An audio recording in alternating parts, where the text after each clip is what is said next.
So I finished reading Star Wars Galaxy's Edge, A Crash of Fate by Zoraida Córdova. I very much enjoyed the book. I released my spoiler-free review earlier today, so if you would like to check that out, because I will be talking about spoilers. But first I do want to address, yes, the book is 5 years old. I picked it up at my local library's book sale, paring down their collection, don't need duplicates of certain books and that kind of stuff. So I picked it up, started reading it, and I very much enjoyed it. Now, first things first, it is set during the time of the sequel trilogy, I believe between Last Jedi and The Rise of Skywalker, but it doesn't really connect up with those events.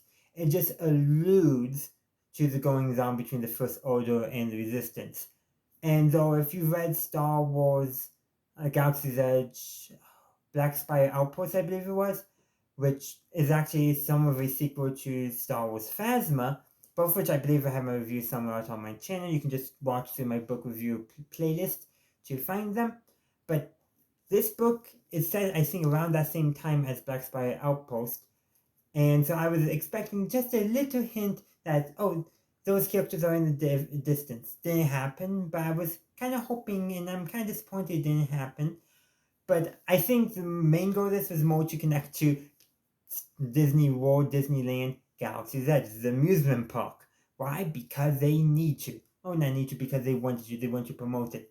And yeah, talking about all the different restaurants and shops you can visit, yeah, this one definitely is intended to get you familiar with Batuu and Galaxy's Edge. It's a simple promotion, but let's actually talk about the story. So basically, the story is we have our two main characters, Jules and Izzy. Of course, those are actually just their nicknames.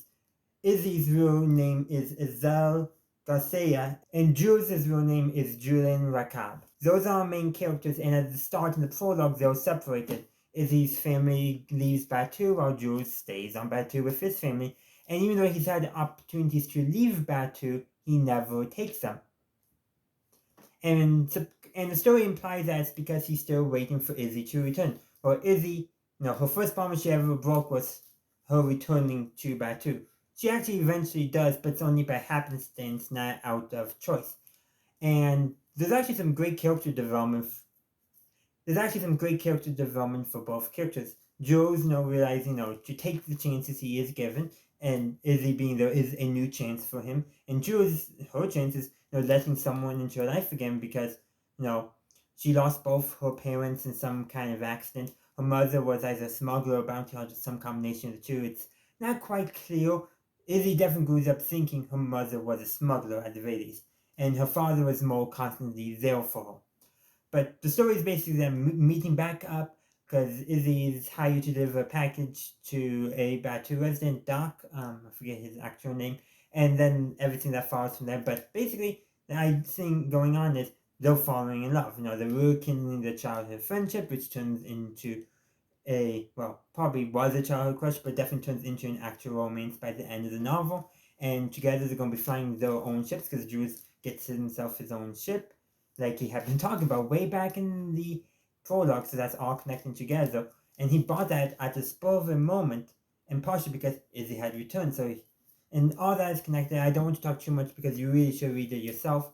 But yeah, that's where it ends. I do kind of wish it ended somewhat differently, like maybe actually connecting them up to the conflict between the First Order and the Resistance, and maybe the epilogue does kind of imply that. Let me just take a look at those words one last time. Well, actually, in the epilogue, the last bit of it is talking about a battle between the First Order and Resistance that's occurring on Batuu, and then the last sentence, and this is from Izzy's when she's talking, "We will," unquote, "she took his hand, ready to rise up for the battle that was coming."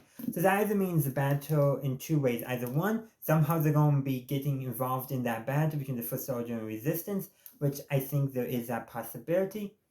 Or it's also going to potentially mean the battle of them figuring out what the relationship is going to be like.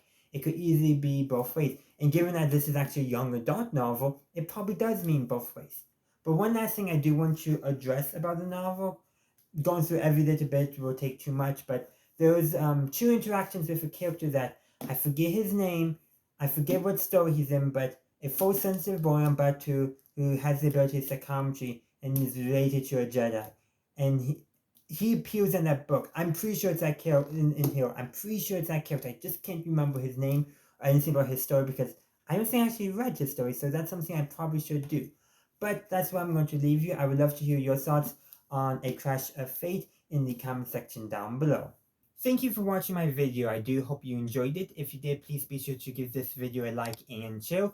Also, consider subscribing to my channel to stay up to date on all my latest content. You can also stay up to date on my content by following me on social media. I have a link tree down in the description which has all my social media links on it. Additionally, if you would like to support the channel, you can become a channel member and get early access to all my videos. In the meantime, thank you for watching, and as always, have a good day, a good night, wherever you are. May the Force be with you always.